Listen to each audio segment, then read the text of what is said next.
Welcome back. You'd be hard-pressed to find a part of everyday life that COVID-19 hasn't impacted, and that includes our sleep. Fox 44's Brian Glenn spoke to an expert about how sleep disruption could also impact your marriage. We have seen several things come out of COVID-19, such as masks, social distancing. We've also seen divorces. Joining me now is Jennifer Hargrave. She is a divorce attorney, and she's here to talk about what is called divorce sleep. I hope I got that right. Right. So we refer to it as a sleep divorce. Sleep divorce. There you go. Really a compassionate way to keep from getting an actual divorce. You're recognizing that you have different sleep patterns, and a healthy way to address those different sleep patterns is to actually sleep in separate rooms so you can get a good night's sleep. Okay, I'm going to raise my hand right now because I am so guilty of this, but only really for a couple reasons, because I like it, dark, quiet, and cold.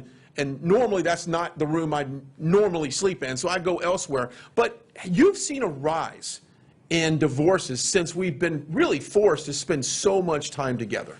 Yes, we certainly are seeing an increase in divorce right now. I think people are irritated with each other, they're frustrated, the routines are off, and divorce just seems like a decent way to move on with your life.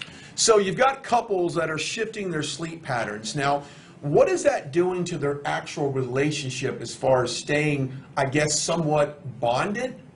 Well, it depends. I mean, certainly you can handle this in a really compassionate way that helps build connection with your partner. And in that case, this can be a great solution if you're driving each other crazy at night.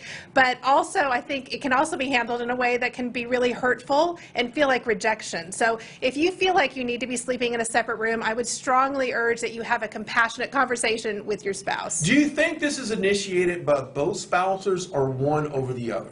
It seems like there's usually one who's a little more irritated. For some reason, opposites attract, right? So you have a light sleeper and a heavy sleeper, a cold sleeper and a hot sleeper, and a morning person and a night person. So yeah, I think one person usually is a little more sensitive to sleep disturbances. Do we have any kind of estimate numbers of how many people go through this? I mean, stats, what does that show? I mean, is it like 1 in 5 or 4 in 5? I think we have 2 out of 2 right here in this room, right?